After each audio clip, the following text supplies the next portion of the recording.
जय श्री राम जी की। रामचरितमानस पाठ से पहले हम लोग सुनेंगे एक प्यारी सी भजन और उसके बाद कुछ बातचीत करेंगे, तब फिर रामचरितमानस का पाठ होगा।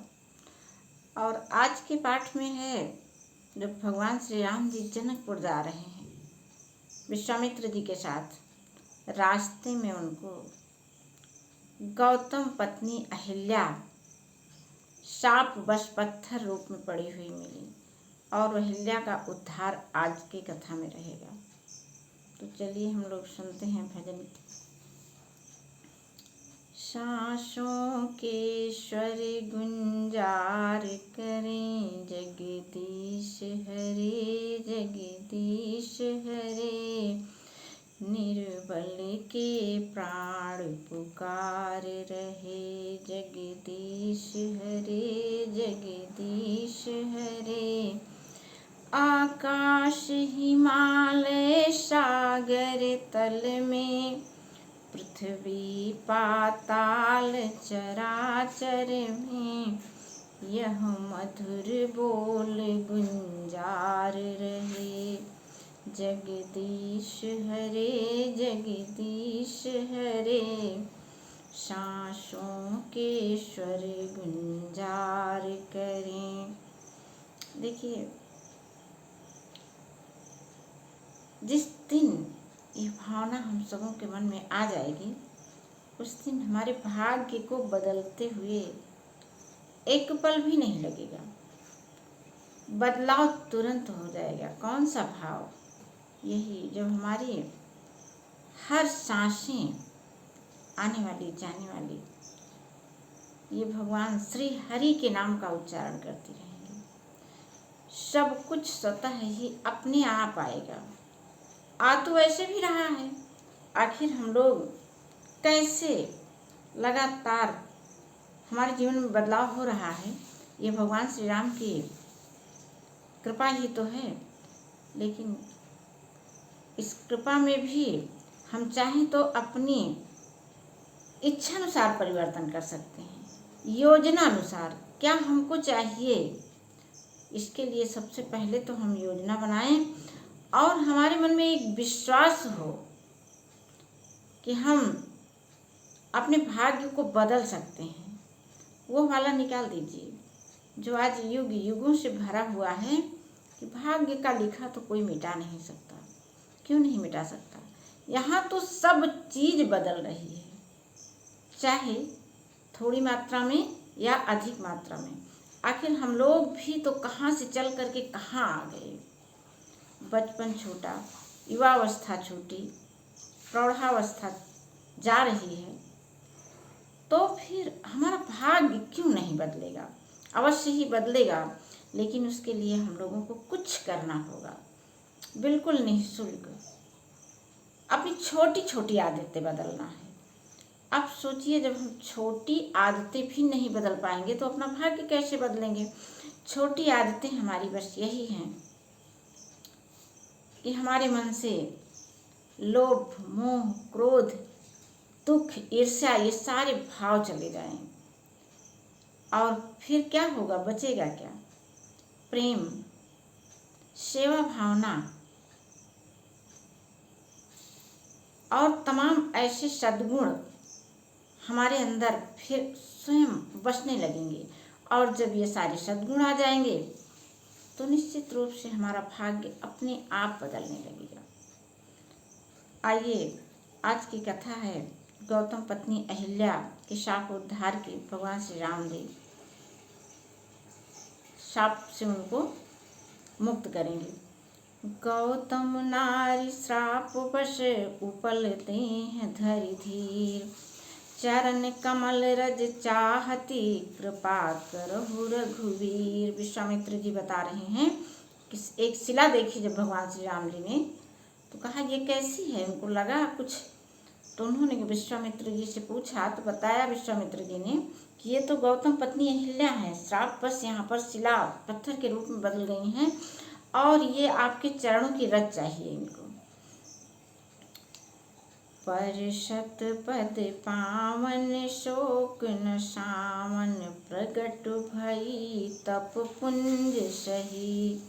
देखत रघुनायक जन सुखदायक, सन्मुख होई कर जोरी रही। अति प्रेम अधीरा पुलक शरीरा, मुख नहीं आवे वचन कही। अतिशय बड़ भागी चरणन लागी, जुगल नयन जलधार बही। श्री राम के पवित्र और शोक को नाश करने वाले चरणों का स्पर्श पाते ही सचमुच वह तपो मूर्ति अहिल्या प्रकट हो गई अपने पूर्व रूप में। भक्तों को सुख देने वाले श्री रघुनाथ जी को देख करके वह हाथ जोड़ करके सामने खड़ी हो गई। अत्यंत प्रेम के कारण वह अधीर हो गई, उनका शरीर पुलकित हो गया, मुख से वचन कहने में नहीं आते। वह अत्यंत बड़भागिनी अहिल्या प्रभु के चरणों में पड़ गई और उनके दोनों नेत्रों से जल प्रेमाश्रु की धारा बहने लगी। धीरज मन कीन्हा प्रभु कहूँ चीन्हा, रघुपति कृपा भगति पाई। मन में धैर्य रख ली, प्रभु को पहचान गए हुए, उनकी कृपा मिल चुकी, भगवान श्री राम की कृपा अहिल्या को मिली। अति निर्मल बानी स्तुति ठानी, ज्ञान गम्य जय रघुराई। और वे बड़ी प्रेम भरी वाणी में भगवान श्री राम की स्तुति कर रहे हैं।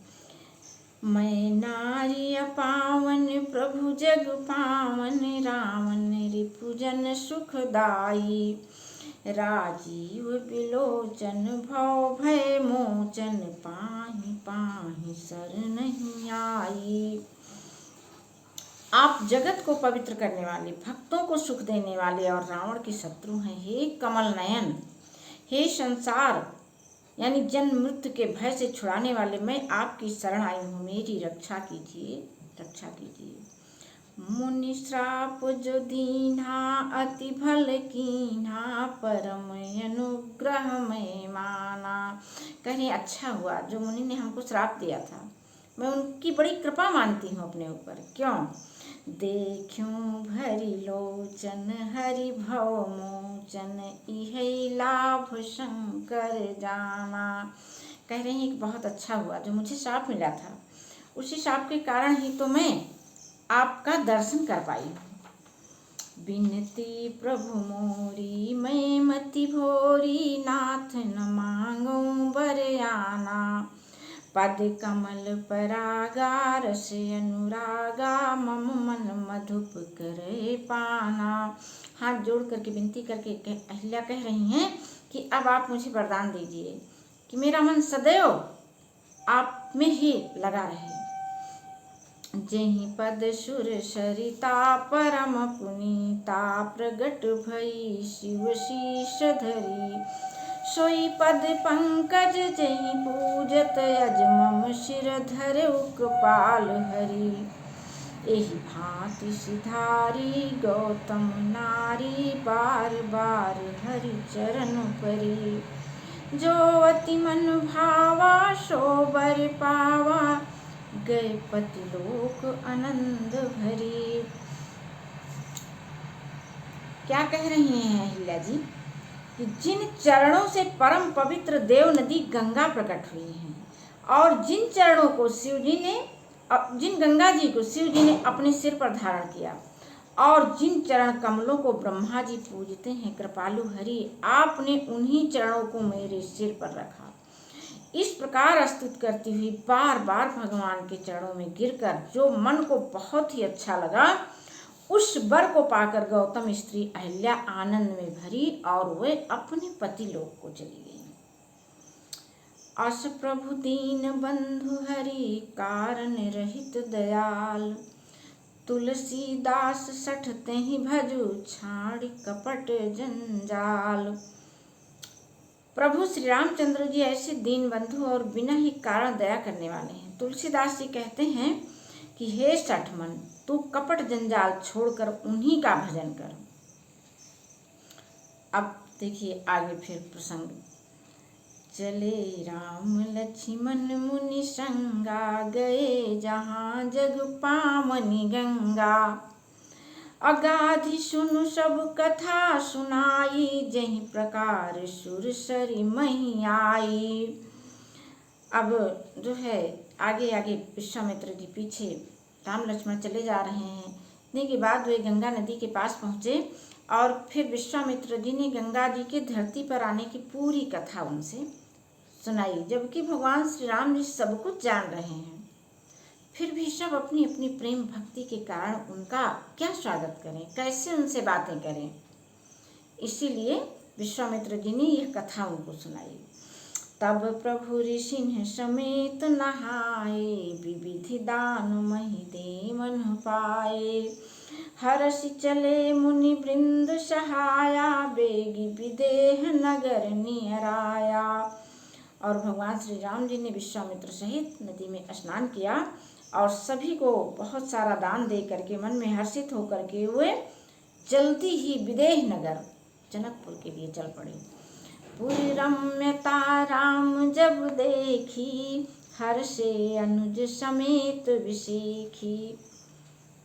जिस जगह से मन का जुड़ाव होता है, मन जुड़ने वाला होता है, वहाँ पर उसके शुभ लक्षण पहले से ही दिखाई देने लगते हैं। देखिए तो भगवान श्री राम जी जनकपुर पहुँच गए हैं और कैसे मन भावन दृश्य वहाँ पर उनको दिख रहा है। पापी कूप सरित सरनाना, सलिल सुधा सम मनि सोपाना। वहाँ अनेकों बावलियां, कुएं, नदी और तालाब हैं जिनमें अमृत के समान जल भरा हुआ है और मड़ियों की सीढ़ियां बनी हुई हैं। ये है प्रेम की शक्ति। और जहाँ प्रेम होता है वहाँ पर ये सारी चीजें होती हैं। क्या चीजें, फिर से सुन लीजिए। नदी, तालाब और जिनके अमृत के समान जल है। जब प्रेम होता है मन में तो यही जल अमृत बन जाता है, साधारण सा जल।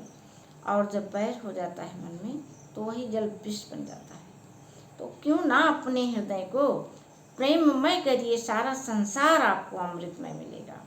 सब सुख आपके पास स्वतः चला आएगा। गुंजत मंजुमत रस भृंगा, कूजत कल बहु बरन विहंगा। बरन बरन विकसे बन जाता, त्रिविध समीर सदा सुखदाता। मकरंद रस से मतवाले होकर भौरे सुंदर गुंजार कर रहे हैं। रंग बिरंगे बहुत से पक्षी मधुर शब्द कर रहे हैं। रंग रंग के कमल खिले हैं। सदा सब ऋतुओं में सुख देने वाला शीतल मंद सुगंध से युक्त पवन बह रहा है। ये है जनकपुर की विशेषता। इसकी अनुभूति कौन कर रहा है? भगवान श्री राम जी। क्यों ना हो, उनको उनकी जीवन संगिनी वहाँ पर मिलने वाली है। माँ सीता से अब मुलाकात होने वाली है। माँ लक्ष्मी जो सीता रूप में आई हैं, उनसे उनका मिलन होना जो है, इसलिए इतने शुभ संदेश उनको मिल रहे हैं। मन आनंद से उनका भरा जा रहा है। जब मन आनंद से भरता है तब ऐसे ही संदेश मिलते हैं। आनंद और शुभ संदेश ये दोनों एक दूसरे के पूरक हैं। एक है तो दूसरा स्वतः ही चला आएगा। आज की कथा को यहीं पर विश्राम। जय श्री राम।